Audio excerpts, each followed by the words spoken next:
एक समय की बात है। पहाड़ों और जंगलों से घिरे एक छोटे से गांव में मोहन नाम का एक गरीब मोची रहता था।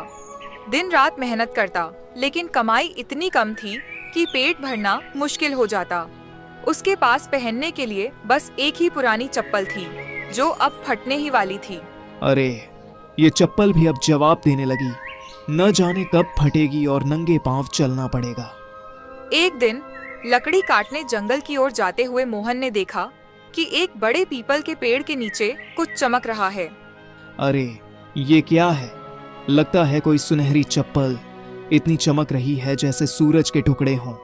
मोहन ने जैसे ही वह चप्पल उठाई, उसके कान में एक मीठी सी आवाज गूंजी।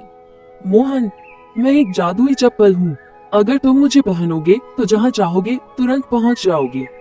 लेकिन याद रखना, मेरा इस्तेमाल सिर्फ अच्छे कामों के लिए करना। अरे वाह, सच में ये तो किसी सपने जैसा है। मोहन ने सोचा कि पहले इसे आजमाया जाए। उसने मन में कहा, काश मैं गांव के बाजार पहुंच जाऊं। पलक झपकते ही वह बाजार के बीच खड़ा था। अरे, ये तो सच में काम कर रही है।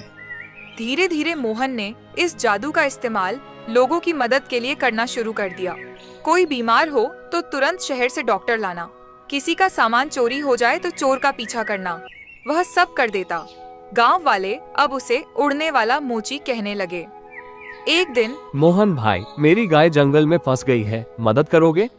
बस एक मिनट। मोहन ने चप्पल पहनी, जंगल में गाय को ढूंढा और तुरंत गांव वापस ले आया। अरे वाह मोहन भाई, आप तो भगवान का रूप हो।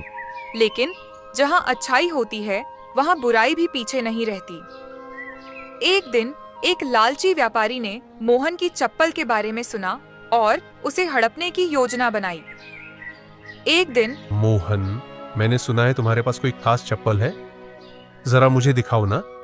व्यापारी ने चोरी से चप्पल चुरा ली।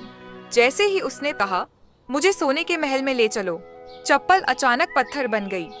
अरे, ये क्या हो गया? तभी पास के पेड़ से वही रहस्यमयी आवाज आई। लालच में अंधे इंसान, मैं सिर्फ नेक दिल के पैरों में चलती हूँ। व्यापारी डर कर चप्पल छोड़ भागा। मोहन ने उसे वापस उठा लिया और अपनी बाकी जिंदगी लोगों की सेवा में गुजार दी। गांव के लोग कहते हैं, असली जादू चप्पल में नहीं, इंसान के दिल में होता है।